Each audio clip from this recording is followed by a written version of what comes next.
Well, good morning, ladies and gentlemen. Come on, ladies and gentlemen. I mean, come on. Good morning, ladies and gentlemen. We are excited to be here.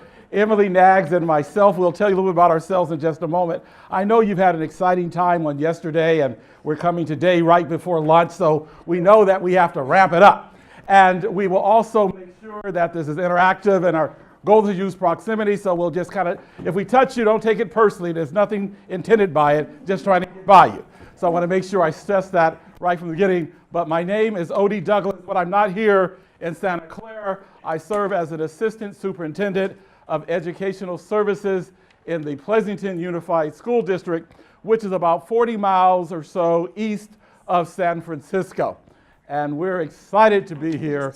This is a topic that's very dear to our hearts about inclusion, and that all means all, and how do we get to the yes? And I'm not quite sure what drew you to our opportunity today, but we're going to share with you our journey and an example about how we got to yes. And when I started in Pleasanton 7 years ago, I had a chance to meet Ms. Knaggs, who's a program specialist, also a speech therapist, and runs our inclusive preschool program.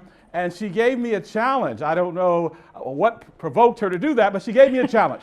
She said that I couldn't retire until we got this right, so many words. And so she'll tell you about that. And so I think I can almost retire now, but she'll let you know whether I can or not. But I'll have her introduce herself, and then we'll go into our presentation for this morning. So I'm Emily Knaggs. I am indeed a speech therapist. I was hired by Pleasanton 37 years ago, I think, straight out of grad school. And year two, they gave me the preschoolers, and there were 4 of them. And since then, it just grew and grew and grew and grew. And finally, it's been about 12 years ago, they finally built a center for us. And so we happen to be on a middle school campus, which has some challenges, but also some benefits. But we were all alone over there with all of our special needs children. So I was getting, I guess I don't know, I was comfortable in my career, felt like, I was cruising along, and Dr. Douglas showed up one day to be introduced, and I said, hey, this is what I want to do. And he looked at me and he said, let's do it. And I said, okay. Well, it took a very long time. It took 6 years. And I kept saying to him, you can't retire yet, because I kept worrying he's going to retire. And anyway, he promised me he would not retire until this was accomplished. So honestly, he now has my permission to retire, because we've accomplished it. I mean, we're still growing, but he insists he's got one more project to do, and then he's out. So there you go. Yeah. So we're going to talk to you about our journey, share with you our story, and how we care deeply about all children. When I was a classroom teacher, I was a special educator, and special education came as a calling. It was not by design. I went to school. I knew that teaching was a calling. That was not a question for me. And I wanted to teach English and social science. And excuse me, that's what I prepared myself to do. But well, back in the late 70s, early 80s, there weren't a plethora of opportunities out there at that particular time. So I kept being called to special education. And I kept going to special education, and something told me that maybe I should become a special educator.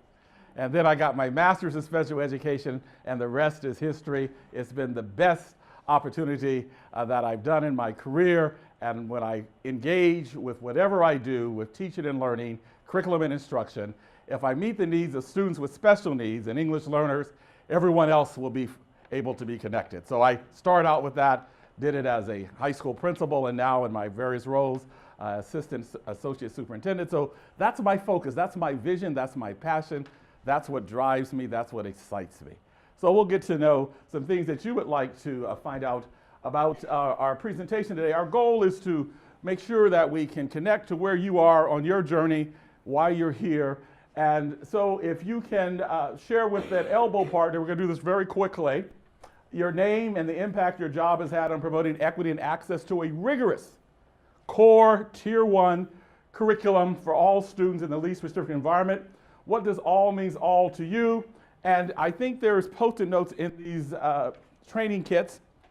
If you could get one, and then indicate something that you hope to receive from our session today. We'll have a short amount of time to be together, but we're going to try to customize that, and we're going to put it up here as a reminder to give us some clues about what you'd like to know. So we're going to do this about 3 to 5 minutes. So take this task on. We'll bring you back together because we want to maximize our time together and get to know who's in the room.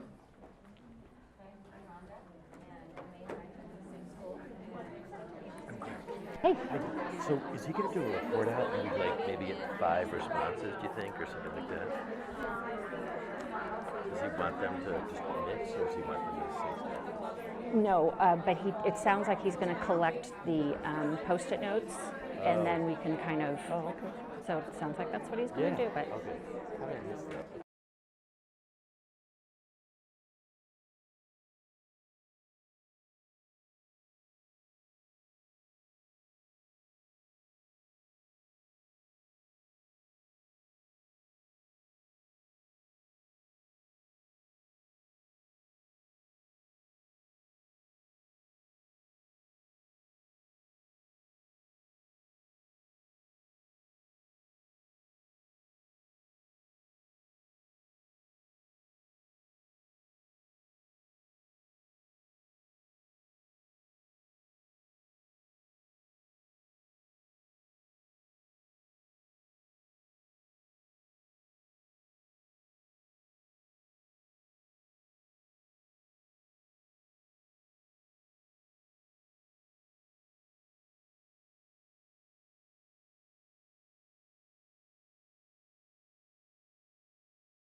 all of them, We're going to take about 2 more minutes. they might have some other books.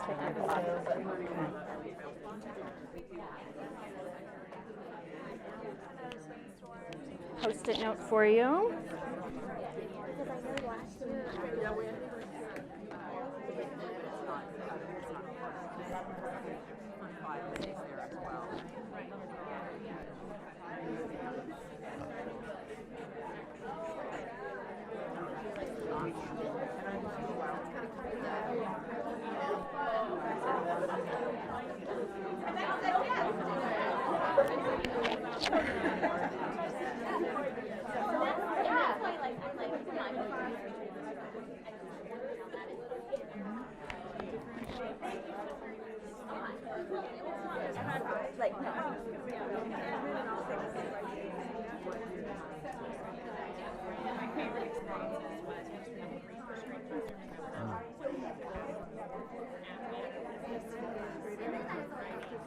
All right, if you can finish up that last sentence, please, and you'll have a chance to interact with your colleagues.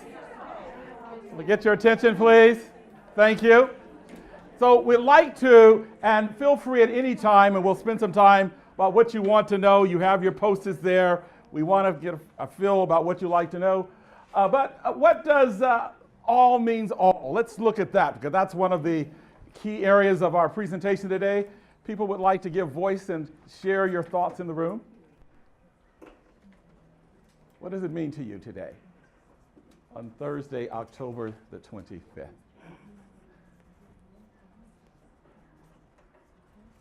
Yeah. All means literally everyone. Everyone. Including the teachers and the staff, like everyone at the school, because I'm in a situation right now where I'm in a middle school ED class, and I'm on an integrated campus, and we're pretty much big X'd. All right. So Nobody's left out. So it's not only Yeah. the kids in the general education situation they don't really integrate with my kids or talk to my kids Yeah. because why should they? None of the staff do either. All right. So Okay. it's kind of like they're watching what Okay. their So staff is. they aren't practicing the all means Right. all. Yep. Yep. Yes. Someone over here? Yes. I'm second year on a campus where my initial thoughts were prior to October 24th, yesterday. Wow, we're integrating everybody, and I honestly had no clue what the difference was between mainstream, integrate, inclusion. That's all new. So this morning I have a different mindset than I did yesterday morning. Great. And now I realize how far we have to go, even though I thought I was on a campus that had come so far. All right. But you have a growth mindset. Yes, You're sir. evolving. Excellent. Excellent. Anyone else? What does it mean to you? All means all. Yes, ma'am. I'm in the county office and oversee the alternative schools, so Yes. including the kids who are kind of hard to love, or at risk of not graduating, or Right. involved in the juvenile justice system. They require special love. And I call them at promise. Isn't that special? They're at promise. They're going to have some great possibilities we just don't know yet. And they themselves don't know yet.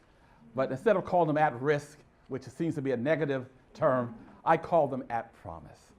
So that's what they are to me, and they make my heart smile. So I want you to think about those things as we are engaged today. As part of our 21st century learning, you have a text set. See, I've learned that in the past couple of years, that everything we talk about today in terms of handouts and resources is linked into the text set that you have.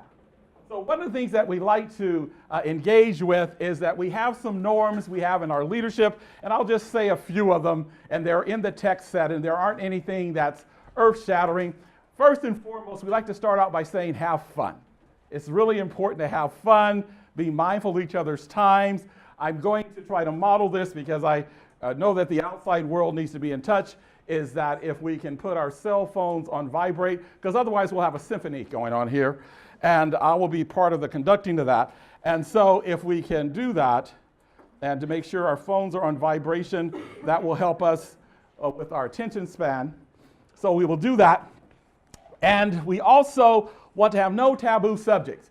This is a safe place. You don't know me, I don't know you, and that's cool. And I like to say what's said in here stays in here, but that's not going to happen because we're being video recorded or virtual. And so much for that. And and not only that, we've been captured artistically. So this is, my mother has moved on to the other side, but she would be so proud. This is just great. So I am just learning so much. I told Ms. Knaggs as I walked in, I said, this is like none other. This is great. But also you'll find in your text set, we are working on the professional learning communities, and I know you're aware of the late DeVores, they both have passed away now, but we have those 4 questions, and that's linked there as well. And so the first question that we ask our staff is, what is it that we want all students to know? What is that core curriculum? The rigorous, standard-aligned curriculum that we expect all students to have, regardless of your ability level. All students, gen ed students, students with special needs, English learners, students of poverty, students of color. What is that core? Then the second thing that we will ask is, how do we assess that they know it? So what is the assessment? How do you have multiple assessments? And one way doesn't assess all. And then thirdly, what do you do when they don't know? So that's called intervention. I realize I'm talking to experts today, so I'm going to move right through that. And then fourth, which is really also important, what do you do when they already know it? You just give them more of it and just say, take more. But how do you take them to that next level? So those are some things that we follow as we're trying to move towards our effort. So this is our presentation. We want to facilitate a discussion regarding the impact of the achievement opportunity gap on student success and our belief system. Do we really believe all means all? Do we say it and also act upon it? What are our moral imperatives that are non-negotiable? That when I step in that classroom or that learning environment or whatever it may be, where children's futures are at stake, do I demonstrate what my moral imperatives are every day in my interactions with people that I like and those that I have to learn to like better. I'll let that resonate for a moment.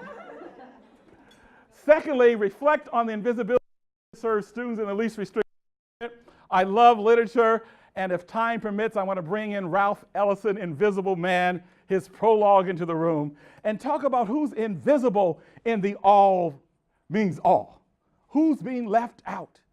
And then question ourselves, why aren't they being included? And lastly, we're going to talk about one of our flagship programs that Ms. Knaggs helps provide leadership to, the Harvest Park Preschool iPals program, as a model to promote equity and access for all students in an academically rigorous learning environment. So that's what we hope to facilitate in the time that we have together today. So ladies and gentlemen, this is our challenge. So I want you to think about this for just a moment. Our challenge is to provide an academically rigorous education for the kinds of kids we have, not the kind of kids we used to have or want to have, or the kind who exist only in our dreams. Ladies and gentlemen, this is our challenge in the 21st century. This is our moral obligation that we have to do, that all the kids matter for us. Our strategic plan, and we're going to talk a little bit more about that, that drives us, gives us vision and direction. Unpack that as it pertains to our inclusive preschool program. These are our goals. You have to have goals and connectivity. As we believe in the achievement of all students. We want to close the opportunity achievement gap and ensure a supportive and safe environment. So these are some things that we're doing in Pleasanton as we're part of our journey. So we talk about, and we flip the pyramid over, because so often the pyramid is working towards getting students to special ed, and it should not. We should have the guaranteed core program. What's our intervention? The will and the skill, and we're going to talk about that. So a lot of folks have skill, and some don't, but a lot of people have skill, but later, ladies and gentlemen, do you have the will? Even I may not have all the skill, but I have the will to acquire the skill to make sure all means all. So we'll talk about that. And then for those who need intensive interventions, what does that look like? And then we have obviously on the side our students for special ed, English learners, GATE, 504s, and then our universal screening process, behavior, it's support and intervention, PBIS, multi-tiered system of support. You all seen, this is just how it looks for us. So that's just there for your reference, that we like to put in our places, that we have happening at all of our schools, and evolving. We're at different stages, but we are in progress of our journey to make this happen. Okay. So, as Dr. Douglas said, you know, when we finally got to a point where we were ready to take something to the board, I realized with his help that we need to go back to the mission statement. We need to relate it back to that, and why are we doing this? I want to just take a minute and tell you a little bit about those 5 years from the first time I met Dr. Douglas to the time that we did get to yes, and we were able to take it to the board. I started just brainstorming, and every few months I'd go into Dr. Douglas, I'd make an appointment, and that always took... Open door. I know, but you know Tammy. So I'd go in and I'd say, okay, I've got this great idea, and he'd no. So I'd say, okay, I'd leave. I'd go back, I'd brainstorm, and we talked about partnering with Head Start. We talked about partnering with the city. We talked about plopping another portable on our site. We talked about busing kids in from Head Start. We talked about, because we do have a Head Start school on one of our elementary campuses. At the same time we were working on this, our kids club was working on opening a preschool daycare. And so we started bringing them into the conversation. Can we partner with you? Can we, can you have, they had 2 classrooms. Can you have 1 classroom there and 1 classroom here? And anyway, so these were, those are just some of the things. And at one point, I had a director who said, you need to get typical peers in there. And I said, okay. And so I just brought in some typical kids. I found some off the street. I brought them in. And then they found out what I'd done. They said, well, you can't do that. You can't do that. And I'm like, okay. So I said, well, can they finish the year? And they said, yes, they can finish the year, but don't do that. I'm like, okay.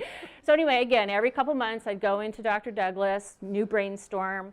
We were on a great path with the city of Pleasanton to partner, and then and we were like on it. It was going to work great, and then they said, oh, it's probably going to take us 2 years because it has to go through city council.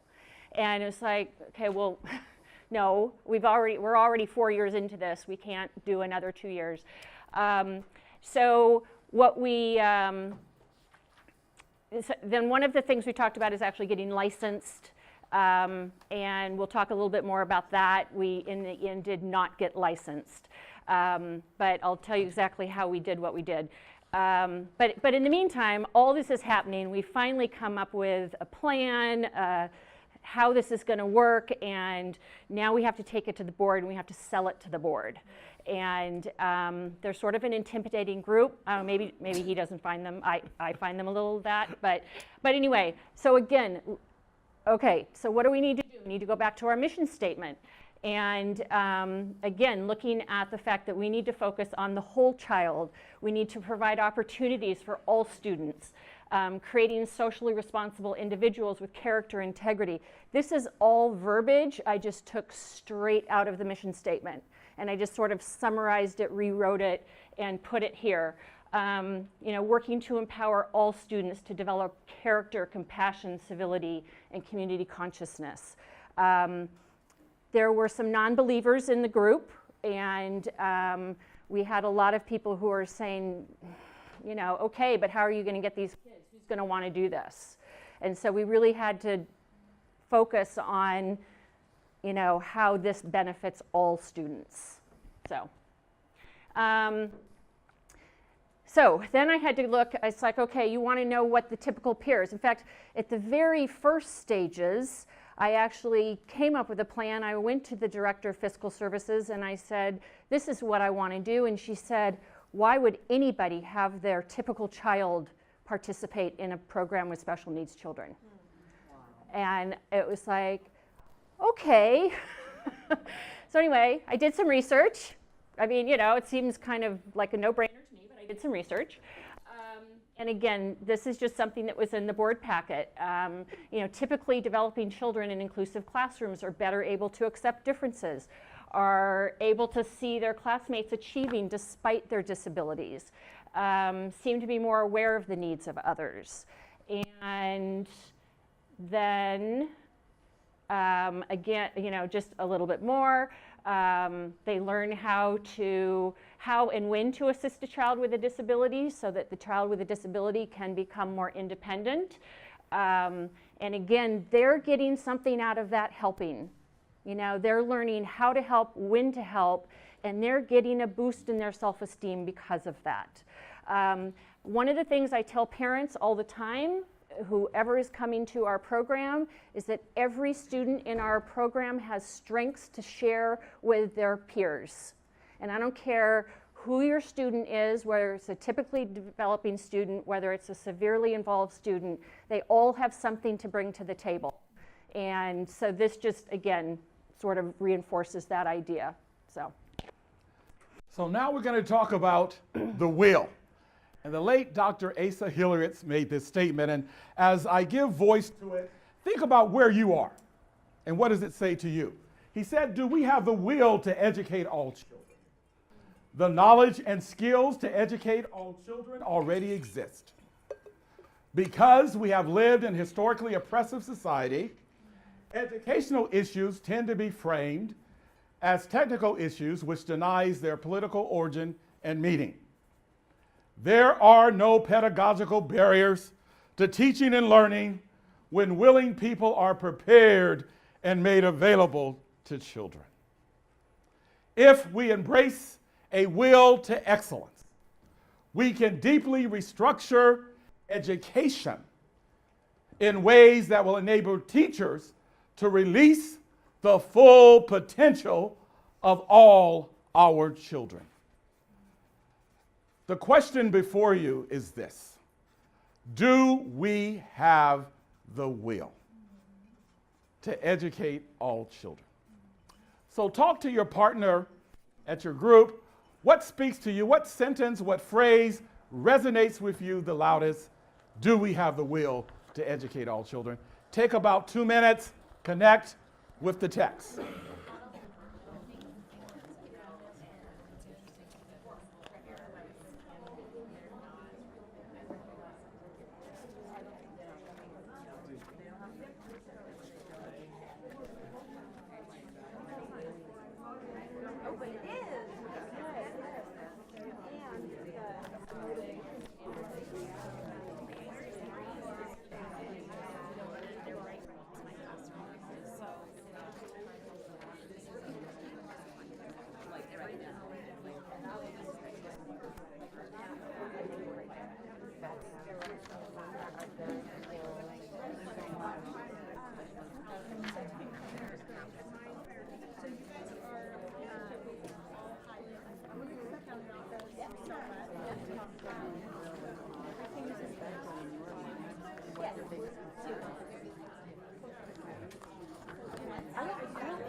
Sure.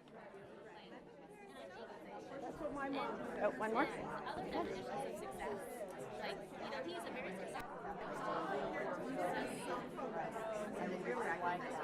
30 more seconds.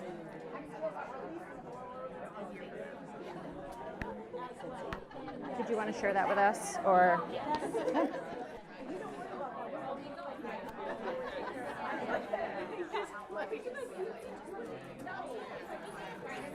All right, ladies and gentlemen, get your attention, please. With us, or is that for you? All right, what speaks to you? Do we have the will to educate all children? What sentence, what phrase jumps up at you and pricks the bottom of your heart? Yes? No pedagogical barriers to teaching and learning when willing people are prepared and made available to children. Yeah. There are no pedagogical barriers, so that's important to remember that, highlight that, circle it. Yes? I just love the first sentence. The knowledge and skills to educate all children already exist. It's there. It's there. We have it available to us. Yes. We need the will to embark down that path. Yes, you have UDL, all those great things. Howard Gardner's multiple intelligences, all those things. There's Hattie's research, John Hattie, the effect size that tells you. We know Marzano, they're all out there. I could just go on and on and on. How many more do we need to have research before we believe that all means all? Anyone else? Well, historically oppressive. So we are in a historically oppressive society, but by keeping all of our students in separate classes and labeling them and not having them integrated with their typical peers, we're continuously oppressing students. Yes. And they grow up Yes. and they do the same thing. Yes. Yes. Yes. Public education wasn't designed for all from its beginning. They did not have all of our children in mind. Those forefathers, I don't know where the mothers were, but they weren't there. And they did not have people who looked like me when they talk about public education. I was excluded.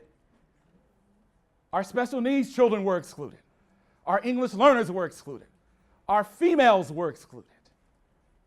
And ladies and gentlemen, that wasn't that long ago. And we're still having to fight to make a difference for all. But we have hope and possibilities. So I want you to think about that. Then we always like to figure out who caused this to happen. So we want to get that right on the table. And so there's a little saying that I like to put out there. It says, whose fault is it? Certainly not mine. The college professor said such wrong in the student is a shame, lack of preparation, in high school is to blame. Said the high school teacher, good heavens, that boy's a fool. The fault, of course, is with the middle school. The middle school teacher said, from stupidity may I be spared. They send him to me so unprepared. The elementary school teacher said the kindergartners are blockheads all. They call it preparation. Why, it's worse than none at all. The kindergarten teacher said such lack of training never did I see. What kind of mother must that woman be? The mother said, poor hopeless child, he's not to blame, for you see, his father's folks are all the same.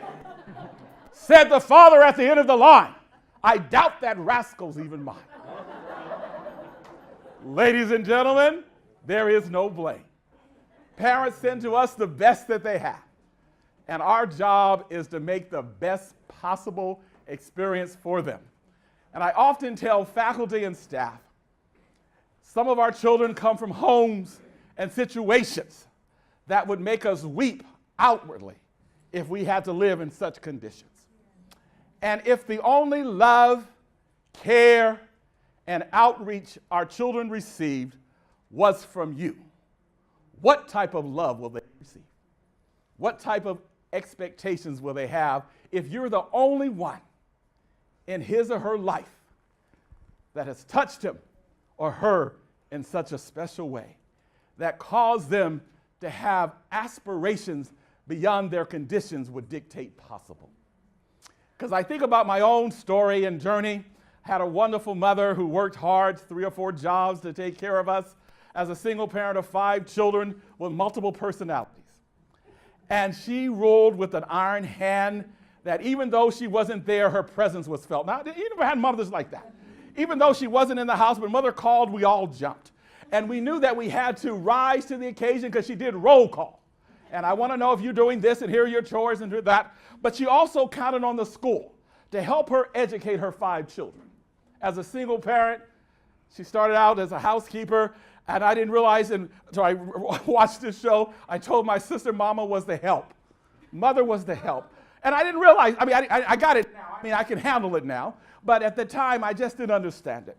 But in addition to that, she worked as a nurse's aide, and then she put herself to school, and she eventually became a registered nurse. But we saw that example, but a lot of people don't have mamas like that. But she also counted on the school to provide her children a second-to-none quality education. And I remember very well my 3rd grade teacher, Miss Billie R. Jackson. Now, at the time, I didn't know her name was Billie R., but I found that out later.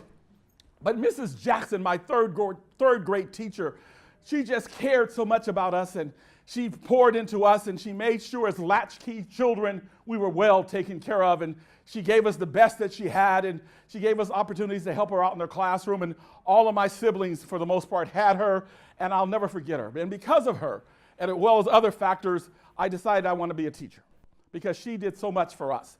And I think about how many Miss Jacksons are in the room today who are reaching out to children, who care deeply about them, and who want to make a difference in their lives. And we know that we don't pay you nearly enough to do what you do for the children. But you're there because you have a moral calling that this is what I'm destined to do with my life. I'm not going to blame anybody. I'm just going to take that child in that maybe require a little tough love and some other type of support, but I'm not going to throw him or her away. So that's what it requires, and you're going to talk about how that happens. And one of the things that we have to look at, because I look at the achievement gap, and this is just a statement in the opportunity gap. It says the so-called achievement gap is not about the pervasive failure of young people. It is a result of institutional, systemic, and collective community failure. It's about our looking for new things and not looking to what is already working. The educational disparities facing so many of our young people today are the result of an opportunity gap. Because just because they may not have had all the exposure does not mean they don't have the capacity. And I look at the achievement gap as a system, the institutionalization of the system. And we need to look at what the system has done to perpetuate students not achieving at their best. And it would be great if they had parents who were able to provide them support, had a real resourced home, but we don't have any control over that, ladies and gentlemen. What we have control over is what happens when they walk upon the shores of our classrooms. That's what we can control. We can fight for that. And one person, as we've heard many times, can make a major difference. But I just want you to think about that as we engage in some more dialogue about the opportunity versus the achievement gap. And what do we believe it really is? And how we can make sure that all means all. I want you to think about the children who are not being connected based upon actions and programs and policies that all means all. And I am going to give words to Ralph Ellison's Invisible Man. You also have this electronically for those of you who are electronic learners. And then for those of you who are kinesthetic and need to touch things, which I have a tendency to need to do, we provided you this goldenrod copy of this. And so as I give voice to Ralph's words today, I want you to think about a few things, if you will. Underline and or circle phrases that speak to you the loudest. Why do you feel some student groups are invisible in achieving the goal of academic excellence in a least restrictive environment? So here we go. I am an invisible man. No, I am not a spook like those who hunted Edgar Allan Poe, nor am I one of your Hollywood movie ectoplasms. I am a man of substance, of flesh, of bone, fiber, and liquids. And I might even be said to possess a mind. I am invisible, understand, simply because people refuse to see me. Like the bodiless heads you see sometimes in circus sideshows, it is though I have been surrounded by mirrors of hard, distorting glass. When they approach me, they see only my surroundings, themselves, or figments of their imagination. Indeed, everything and in anything except me. Nor is my invisibility exactly a matter of biochemical accident to my epidermis. That invisibility to which I refer occurs because of a peculiar disposition of the eyes of those with whom I come in contact, a matter of the construction of their inner eyes, those eyes with which they look through their physical eyes upon reality. I am not complaining, nor am I protesting either. It is sometimes advantageous to be unseen, although most often wearing on the nerves. Then too, you're constantly being bumped against by those of poor vision. Or again, you often doubt if you really exist. You wonder whether you aren't simply a phantom in other people's minds, say a figure in a nightmare, which the sleeper tries with all his strength to destroy. It's when you feel like this that out of resentment, you begin to bump people back. And let me confess, you feel that way most of the time. You ache with the need to convince yourself that you do exist in the real world, that you're part of all the sound and anguish, and you strike out with your fist. You curse, you swear to make them recognize you. And at last, it's seldom successful. So go through that and interact with the text, do little close reading strategies, if you will. Highlight, square, whatever you need to do. What jumps up at you? And then also write on that piece of paper, who are the invisible children in your learning environment? Who's not part of all means all? Who's being left out?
Capture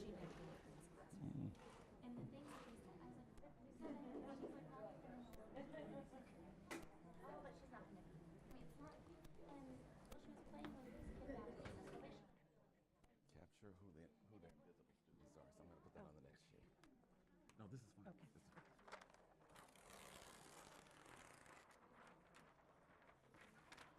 Oh, this doesn't have self-adhesive. Okay. Oh, there's pins. All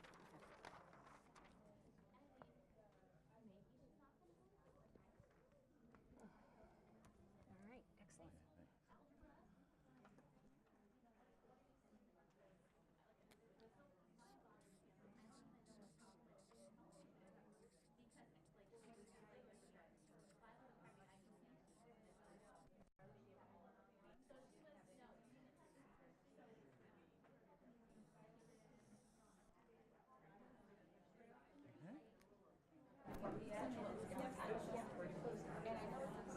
Take about 30 more seconds.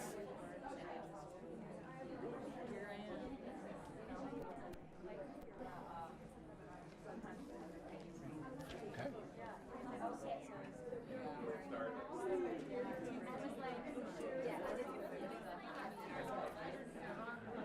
All right, if I can get your attention, please. All right, before we have you identify the invisible students in your particular learning environment, what are some phrases or some words within this particular piece that jumps out and speaks to you as it pertains to all means all and who's being left out? What are some things Ralph said? Yes, Samantha. I'm invisible simply because people refuse to see me. That it's not about the student, it's about those that are serving the student. Yes. You just don't want to see me. Your vision is not there. Yes. Anyone up else? Up here? Yes. I liked that even just in the first part where it said, I might even be said to possess a mind. Because my kids, a lot of them feel that they're stupid or that they can't do it too hard because they just are used to failing, they're used to failing, they're used to seeing other kids do better. And so they feel like they're just not in their brain. And in fact, the knowledge that I just learned differently. I need other strategies, other modalities to help me pull out the brilliance within me. But it's there. Or even that the behavior is also a part of their mind and they're trying to communicate something to you. So rather than seeing it as a problem, seeing it as a communication. That's correct. They're telling you something. Yes. Paragraph there, we have when they approach me, they see only my surroundings themselves or figments of their imagination. Indeed, everything and anything except for me, which is pretty. And then there was another one on the another one at the end that says, "You wonder whether you aren't simply a phantom in other people's minds." I mean, after a while, you start to believe, like internally, what other people show you, what they think of them. And research on self-fulfilling prophecy. I mean, there's a lot of experiments about that. I tell you, they're all gate. You treat them like they're gate, and they're all students with significant mental challenges. But you start treating me the way you think I am, and perpetuate it over and over again. And ladies and gentlemen, we have to do something about that. That's why we're here at this conference, because we have to do something about that. So that's a challenge that we have. Yes, ma'am. And especially the last sentence, that you wake with the need to convince yourself that you do exist in the real world, and that you're part of all those sounds and anger, and then you strike out with your fist, and you curse and you swear to make them recognize you. And those are our disciplined kids, our suspended kids, our expelled kids. You make me develop Tourette's. You just won't connect with me. And I start saying things, and I tell people, you know, language you learn within the first few years of life, and my mother spoke this language called Pig Latin, and so some of you back in Gullah language, she spoke that, and my father was just profane. Just profane. I don't know how else to put it, and that's as nice as I can say it. So I tell people, no, every now and then, my father's language comes up. Now, my mother would suppress that. And I knew that wasn't, but I didn't know English. This was in my home. And my father said a lot of things, but profanity was one of the norms. And I realized that I had to learn to speak standard English. That was not acceptable. Can't just go cussing people out. But as a child, if that's all you heard, I have it contextualized. I know exactly when to say it, how to inflict it, how to pronounce it with great vigor. But that's not acceptable. Not acceptable. But I want you to see me and recognize me and know that I come from a background that may need some more support than others. Differentiate, scaffold, all the things that experts in this room you already know. So let's talk about who are the invisible children. Who's left out? Who's not in the all means all? You want me to write? Yes. Foster youth. Yes. That's right. And I'm going to say foster and kinship youth, because I'm one of those. I have my grandchildren. And so they're staying with folks other than their parents. So our foster kinship youth are our invisible ones. Who else is left out? Yes. Our English learners. IEP students. Mental health issues or behavior problems. Our mental health challenged children. Our migrants. Who else is left out in my all means all? Students of color. The data will say certain students of color. African Americans, Hispanic, Latinos. Boys. Yes. Across the board. In our summer school program, we have over 60% boys, and it's all intervention. And in some areas more than that. So that's something with our boys we're not serving. Yes. Okay. Is focused on them, where our girls often get just kind of like swept through the system. So think about that. Who are those individuals that you just said are not there, and what are we going to do about it? That's our challenge. When the data speaks to us, be it quantitative or qualitative, I have to take on a mission and do at least one thing to address the invisibility. Okay, so in Pleasanton, I spent many years in Pleasanton in special education, and I came to believe that that many of our students with IEPs were invisible. The teachers who taught these students were invisible, but because I was, kind of focused on preschool, the invisible man in Pleasanton for me became the preschoolers. We had this awesome program for them. We had this wonderful staff. We were working on, the teachers were developing curriculum. We were looking at incorporating STEAM. We were looking at social emotional, all of this stuff. But there were no typical peers. And trying, it's like, how do you solve that?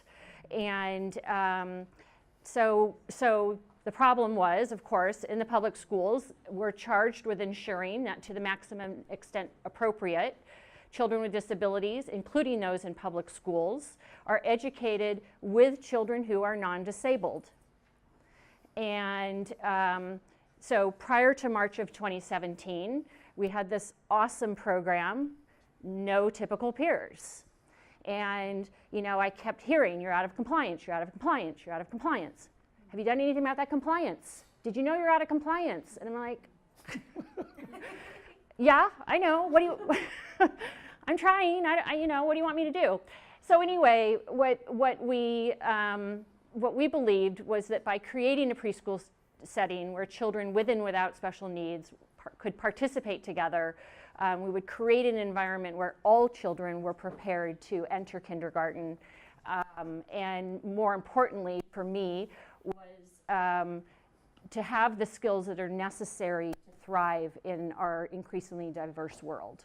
And I think we're all struggling with diversity right now. I know in Pleasanton, I came to Pleasanton in 1981, and I think there was one family of color. And then there was a little population of Hispanic students. And since then, I think now Asian Indians are our primary demographic. So it's changed quite a bit. We're trying to change with it. It's a challenge. So I mentioned that we looked at being licensed. And what I did was I have a lot of connections in the preschool world in Pleasanton, and I was just kind of talking to the directors, and this is what we're trying to do, and they'd all roll their eyes and they say, oh yeah, licensing, oh my gosh. But it's a hurdle, you get over it. So anyway, we were doing our due diligence, we were trying to get licensed. And then I went to the City of Pleasanton preschool, and I had the same conversation, and she said, why are you doing that? I said, well, don't I have to be? She said, no, we're not. And she's the one who pointed this out to me. And this is in the Child Care Center general licensing requirements. You can create a public recreation program that is exempt from state licensure, in that it's provided to children under the age of 4 years, 9 months. They cannot attend more than 12 hours a week, and they cannot attend for longer than 12 weeks. Okay? So the City of Pleasanton was using this model for their very popular, always has a waiting list preschool. And there are certain people who could take advantage of this clause, and public schools are one of them. So it's cities, it's basically public agencies. So cities, public schools. So I'm like, this is where I finally went to Dr. Douglas. I said, Dr. Douglas, look at this. And he read it, and then he said, yes, I think we can do this. I was like, 4.5 years later, okay. So at our preschool, we have 5 classrooms. And we have children ranging from mild to severe. We have 1 moderate severe class. We have 2 classes that are technically mild, no, I'm sorry, 3 classes that are technically mild to severe, and then 1 mild moderate class. And what we ended up doing was that we included 4 of the 5 classes. So we did not include the moderate severe class, but those students spend time daily in the other classrooms doing mainstreaming.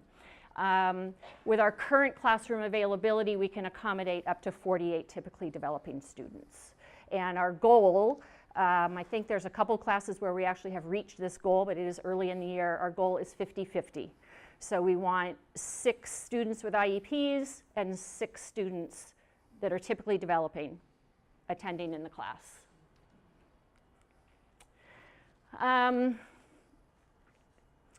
didn't want to talk about, I know the heading is finances, but that's not quite what I wanted to, where I wanted to go with this. So hang on a second, let me look at my notes. Okay, so the program still runs under the special education department. So our kids club and our other daycare, they run under the business department, but we are run under the special education department. And they have always provided the majority of the funding. They still do, because most of the cost is associated with the students with special needs. The typical peers are charged tuition. What I did was I made us the cheapest game in town, okay? You might want to write that down if you're thinking about this. And we basically made our tuition comparable with the City of Pleasanton tuition, which of course is supplemented by the City of Pleasanton, so they can charge a little bit less because they get extra fees. We just, that works for us. And so it works out to, if you attend 4 days a week, 3 hours a day for 12 weeks, it's $1,100 for 12 weeks, which is pretty good. Yeah. Pretty good. So the staffing was something we had to work on. Since we are having children, typically developing children there, we felt that we needed teachers who are trained to work with typically developing children, who had and it's only 12 ECE units that you need. And so what we did have a credentialed special education teacher. It's ECSE, Early Childhood Special Education. And then we had 2 what we called behavior technicians. And they titled themselves that back in the day when we were doing a lot of discrete trial, which of course we're not really doing so much anymore. But that was the title they had. So we had 2 behavior technicians in each class along with the special education teacher. So what we proposed was that we would move one of those behavior technicians, and we asked our current staff, go out and get the units and you can have this other position, which is actually titled a preschool assistant. It's not a great name, we're working on that, but it's a higher range. So the behavior techs are range 12 and preschool assistant is a range 16. So by getting the units, then they're able to move up a little bit, earn a little bit more money. And as I noted here, that required that 4 of our behavior techs, we didn't want anyone to lose their job. That was really important to us. And it was very scary for our behavior techs. You're forcing me out. I can't, you're gonna fire me. And it's like, no, that is not our intention, but we would love for you to get your 12 ECE units and stay. And in the end, we have 2, there has been a little bit of turnover, but we've had 2 of our behavior techs get the unit and they are now preschool assistants. And then we have hired 2 more preschool assistants from just, the community, but nobody's lost a job. So that was really important to all of us. The preschool assistant, so again, where does that tuition money go? The preschool assistant is funded 50% by special education and 50% through the tuition. So the tuition, as I keep being reminded, we can't make a gift of public funds. So if we're going to have these typical peers here and they require a preschool assistant, then we have to have some way of covering the cost of that salary. And so that's what we did. We did 50-50. And again, we talked about the fact that the students in the moderate severe program are regularly mainstreamed. Okay. Really, what we wanted to do, we wanted to bring the district into compliance so that they couldn't keep wagging their finger at me and saying you're out of compliance. We felt we had a really high quality program. I don't know how many of you work with preschoolers or how many of you go out into the community and look at the preschools that are in your community. It's like, I wouldn't put my kid here. But yet we had this awesome program. And so being able to make that available to the community as a whole was very exciting for us. We do incorporate the components of a STEAM curriculum. We've spent a lot of our money recently purchasing things for that. I do want to point out that we have 2 A's. We have arts and we have agriculture. One of the things we do with middle school, there's a class, it's called Mentoring Through Agriculture, and he has about 6 kids in his class, and we have this huge garden with a greenhouse. That teacher, Greg, he's a middle school math teacher, he comes up with lessons, and his 6 or 7 students come and get our kids, and they take them over the garden, and they do lessons in the garden, and they plant seeds, and they go on scavenger hunts. This week they did a pumpkin patch for us. So that's been huge. When we first started, someone said, I want you to grow tomatoes and sell tomatoes. And I'm like, okay, I'll work on that. Well, here's the problem. Most of you know, tomatoes are a summer crop. So, but we're not in school during the summer. But anyway, so we haven't turned into an economic enterprise yet. But, and then in addition to math, we have music, just because we really believe in music and the power of music. And so that, as any preschool, you see a lot of music during our day. Specifically, we're open to the public. If you want to pay your money, I'll take you. Now, when there was a lot of discussion, should we be screening these kids? Should we make sure they're a good fit? Isn't that sort of reverse discrimination? So, and the teachers are still struggling with that a little bit. We do have a lot of, again, Asian Indian community, we have a lot of kids who are just learning English. And the teacher's like, how is this helping me? And I'm like, well, look at how he's playing. Look at how he's attending in circle. Look at how he, and they're like, oh, okay, yeah, he's not talking yet, but. So I will take people from outside of Pleasanton. You don't have to live in Pleasanton to come to our preschool, and we do have a couple of families who come to Pleasanton for this program. We will maintain a waiting list if we ever achieve full enrollment. We haven't yet, but we will. And again, the student-teacher ratio in the mild to severe classes is pretty much 3 to 1. In the mild to moderate class, it's 4 to 1. And the people love, the families love those ratios. They love the fact that it's not 24 kids and 3 adults. And we have only 12 students in our classes. So again, I put the fees on there. Quarterly, it's really trimester. We do 3 trimesters a year, fall, winter, spring. Let me just, you don't have to back up, but let me just, the licensing law says they can only attend for 12 weeks. All that means is they have to pay more money in 12 weeks. Okay. Yeah, sorry, I left that. Anyway, so the children who are in, we're the friendly fish. We have the blue fish, purple fish, yellow fish, red fish. The students who are assigned to the purple fish, they stay in the purple fish all year. It's just their mom has to give me some more money every 12 weeks. So,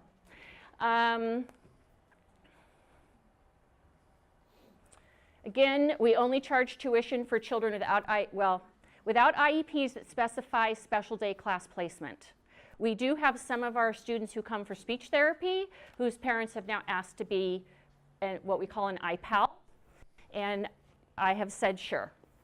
So I kind of will check on what their IEP goals are, but generally, but then they have to pay tuition. Just because they have an IEP for speech, they don't get this for free. And you know, the big issue with the cost. What's this going to cost us? What's this going to cost us? How much? How much? And I'm like, nothing, nothing. There's no cost. There was no startup cost. There was no cost. We had the facility. We had the staff. There was nothing changed. So that was a big selling point for our board. We are hoping at some point to be able to upgrade our playground, and so I just threw that into the board doc so they know that we're looking to do that, and if we have some excess money, that's how we're going to use it. We talked about that. So this is kind of, we went to the board in January, I think it was late January of 2017.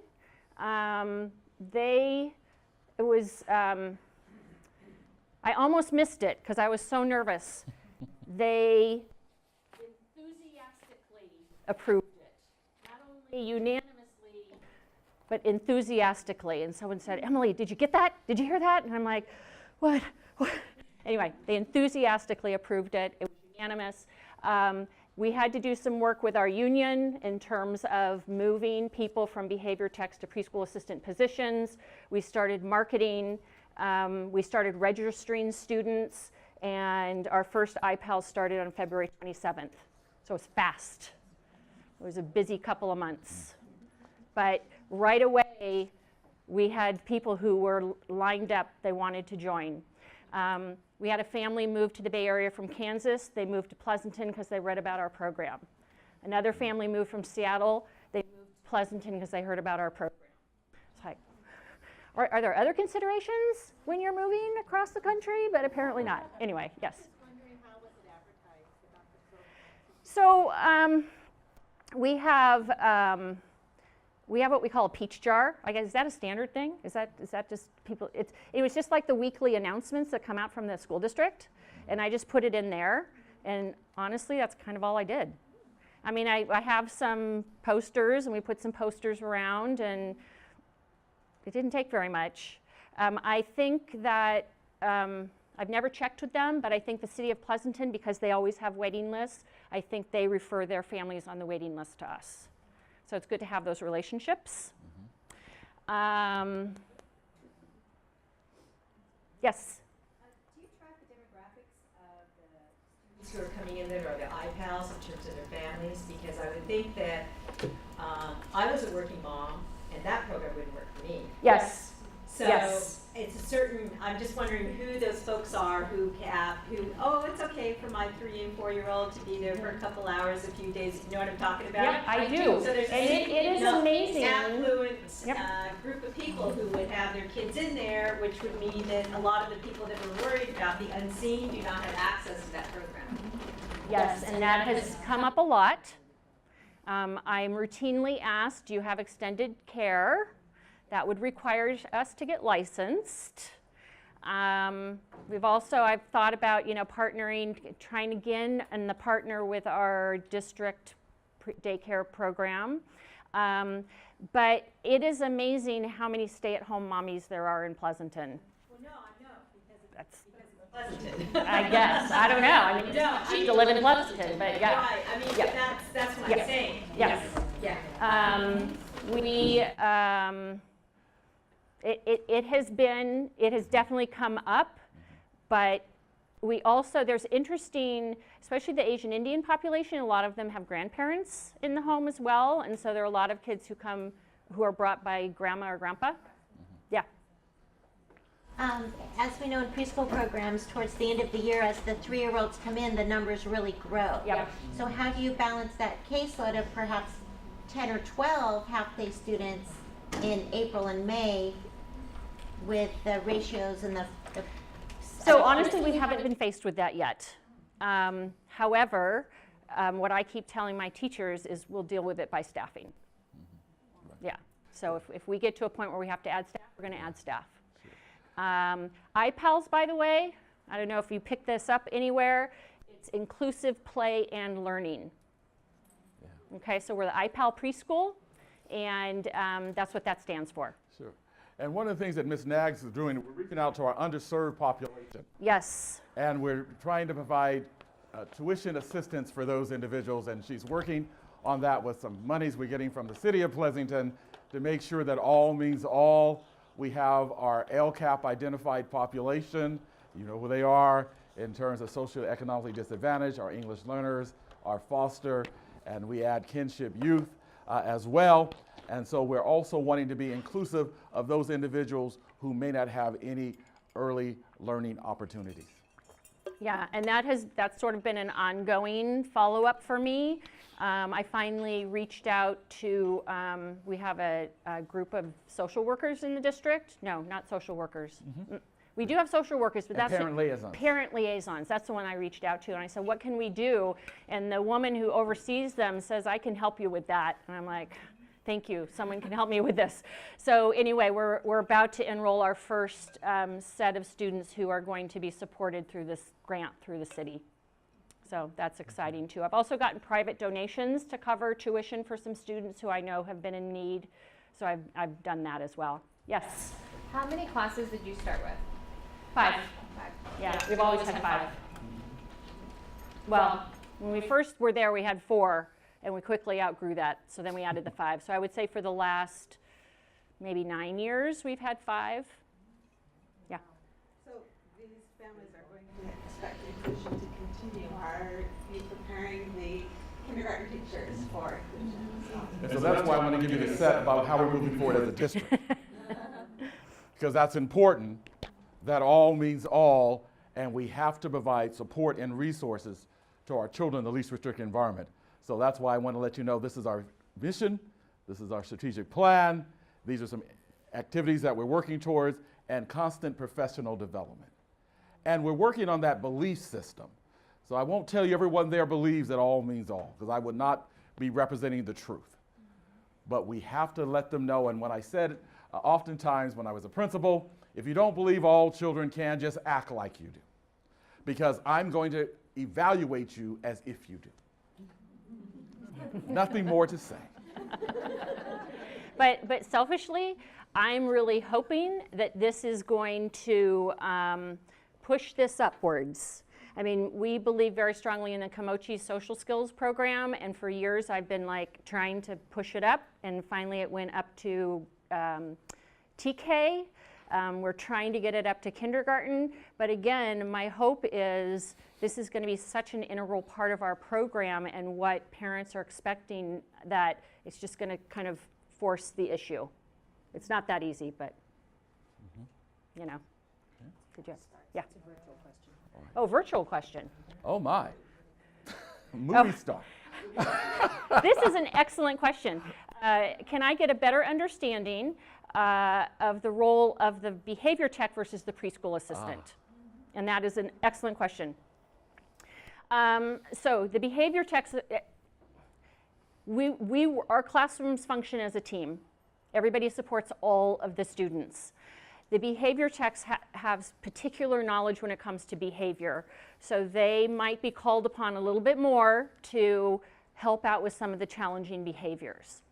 The preschool assistant also is helping with all students. We had one of our early flops with the preschool assistant was she thought she was going to take her 6 children over into that corner of the room and I'll just be over here. Let me know if you need me, you know. So anyway, no, anyway. The preschool assistant, we have a report card that goes home for all of our students, and the preschool assistant is responsible for completing that report card for all of the children without IEPs. Okay, so she has that extra responsibility.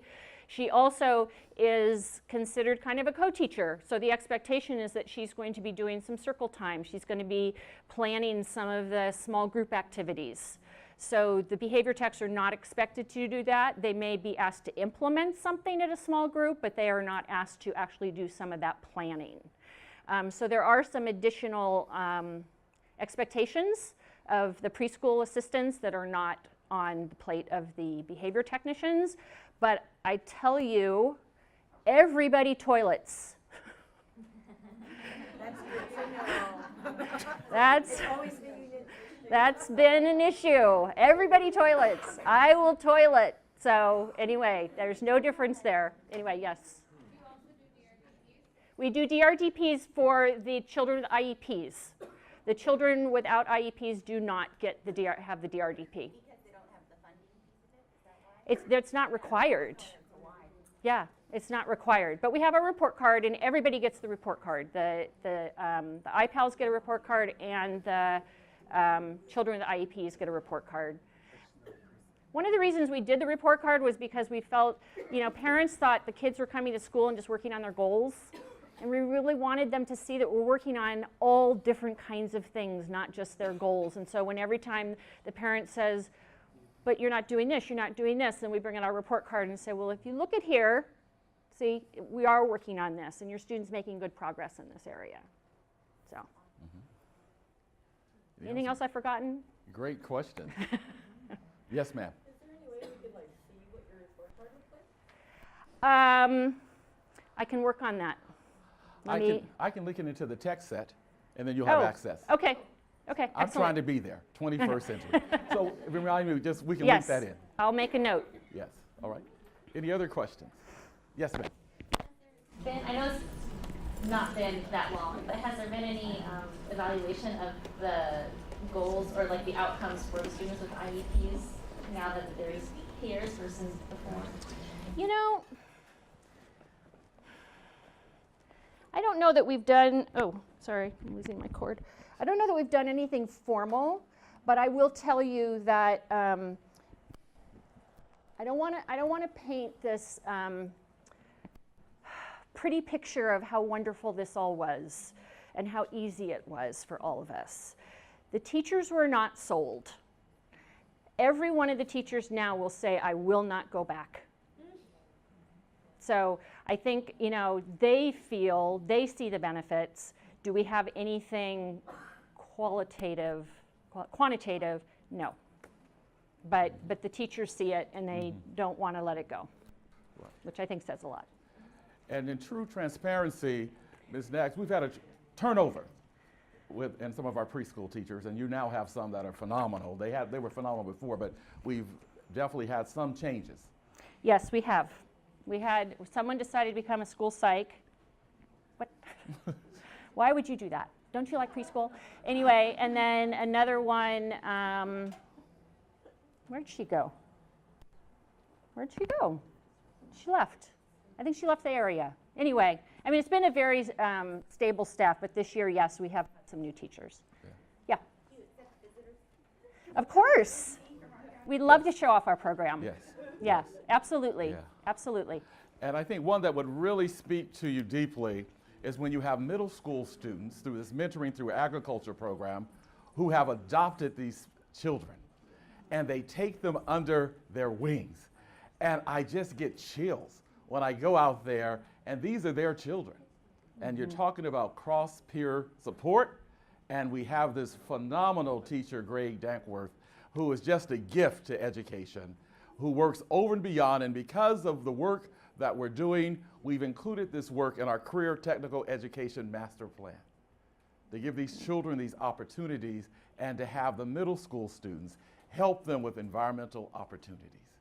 And they have their own plantings, and they just did the pumpkin patch, but they take them on, and we have children from across the district who come now, and this didn't start out this way. I think the miracle now is starting to happen.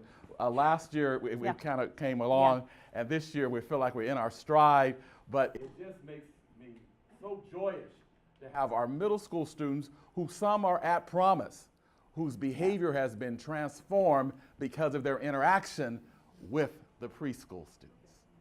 I do have just two tag-ons to that. Last year there was a middle schooler who was offered a spot in this mentoring through agriculture class. She was someone who was chronically truant, and she wanted to do this, and they said, then you need to come back to school, and she came back to school and she participated fully. The other one, we do a Christmas or a winter show. I shouldn't call it Christmas, but a winter show. The kids sing songs, and there's always the kid who's screaming and trying to run to mom, or the kid who's just standing there and whatever. And these 7th and 8th graders are sitting on the floor, helping them, supporting them.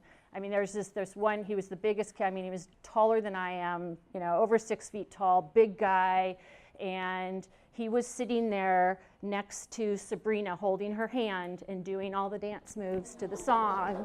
And I mean, I wish I'd somehow captured this, because I just never thought that a student like that would embrace this that way.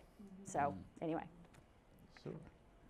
Any other questions? Because we want to make sure, we know we over-prepared, but our goal is to meet your needs and share with you our story of where we are. If we have time, I know that sign is going to come up. I have 10 minutes. This is a very inspirational presentation from this young man, and it says, do you believe in me? And if we had time, I encourage you to go back and to look at that, about how he spoke to the Dallas Independent School District staff about, do you really believe in me? And I've given you on the back side of the Invisible Man some statements about your beliefs. And I would like to at least give voice to this, because I think this will speak to wherever you are about all means all. 4 statements there. And I'm going to ask for volunteers to give voice to this as we conclude, is which one speaks to you in terms of your role as an educator caring about our children. I'm going to ask some people to volunteer. And who would like to give voice to belief statement number 1? Using your outside voice. Yes. Based on their ability. We believe that all students can learn, but the extent of their learning is determined by their innate ability or aptitude. This aptitude is relatively fixed, and as teachers, we have little influence over the extent of student learning. It is our job to create multiple programs or tracks that address the different abilities of students, and then guide students to the appropriate program. This ensures that students have access to the proper curriculum and an optimum opportunity to master materials appropriate to their ability. So we believe all students if they have the ability. Number 2. Yes, ma'am. No. Big voice. If they take advantage of the opportunity to learn. We believe that all students can learn if they elect to put forth necessary effort. It is our job to provide all students with this opportunity to learn, and we fulfill our responsibility when we attempt to present lessons that are both clear and engaging. In the final analysis, however, while it is our job to teach, it is not the student's job to learn. We should invite students to learn, but honor their decision if they elect not to do so. So that's, where are we? What evidence we have? When I say we, I'm talking about the royal we, of course, our cousins who are not here today. Where are we in that process if they take advantage of the opportunity to learn? Belief statement number 3. Yes, ma'am. We will accept responsibility for ensuring their growth. We believe that all students can learn and that it is our responsibility to help each student demonstrate some growth as a result of their experience with us. The extent of the growth will be determined by a combination of the student's innate ability and effort. It is our job to encourage all students to learn as much as possible, but the extent of their learning is dependent on factors over which we have little control. So that's a statement out there that we will accept responsibility for ensuring their growth. However, there's a little limitation to our ability to go beyond that. Statement number 4. Yes, ma'am. We will establish high standards of learning that we expect all students to achieve. We believe that all students will and must learn at high levels of achievement.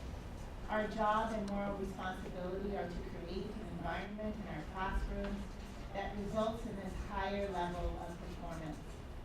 We are confident that with our support and help, students can and will master challenging academic materials, and we expect them to do so.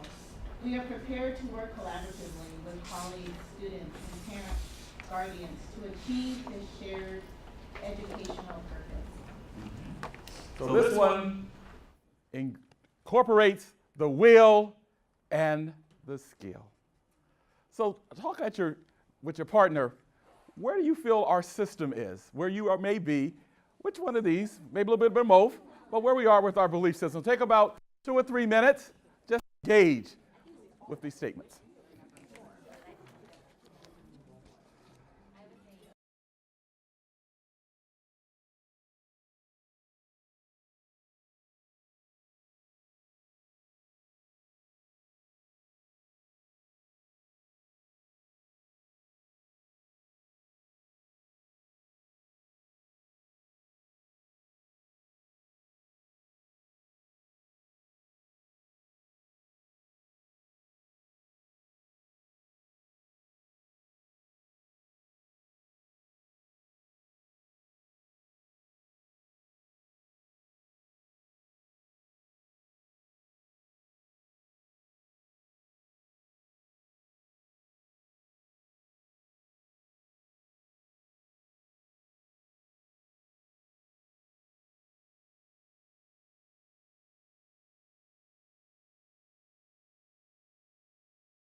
Two more minutes.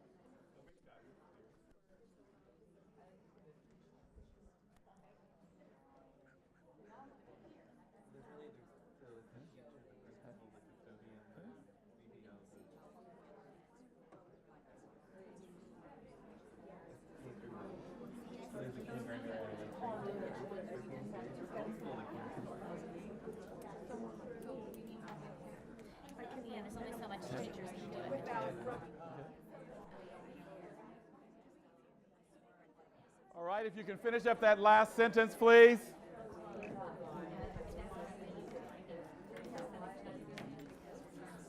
So our challenge to you as individuals who've been committed to professional development, because you're here at this inclusion conference,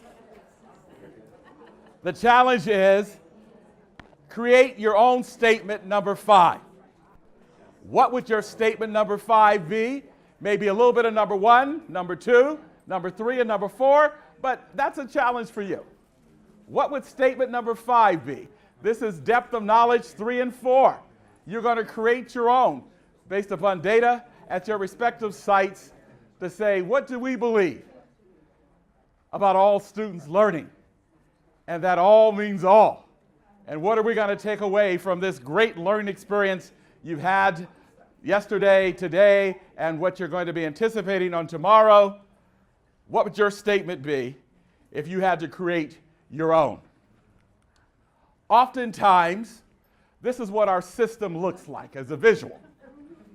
Well-intended, well-meaning, random acts of improvement, lack of a clearly defined focus for all programs.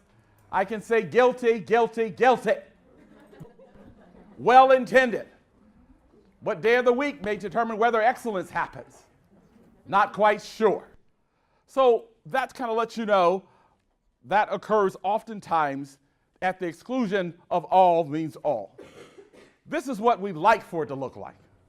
We are a work in progress, not there quite yet, but we like to eliminate the gap, have an aligned system, we're all moving in the same direction, working together collaboratively as colleagues, eliminating isolation, sharing our children, believing in the possibility of our children, and knowing that together we can make this happen. So this was my takeaway from some conference I've been to over the years. I don't know, I have no idea what, but this is our credo at the preschool, and it is on our handbook, and it is, I will have it posted anywhere that I can post it. The more a child is spoken to, sung to, read to, danced with, played with, exercised, and encouraged to explore in a safe environment, the more her brain and body will develop. This is from Neurons to Neighborhoods. Again, I didn't make it up, I just got it from a conference. But we're not teaching the kids math, we're not teaching them how to read, and I tell the parents that up front. This is what we're doing. So, anyway, thank you, thank you, thank you. Feel free to contact us if we can be of service to you. Would welcome you coming out to our inclusive preschool. Enjoy the rest of the conference. Thank you so much. You've been a great audience.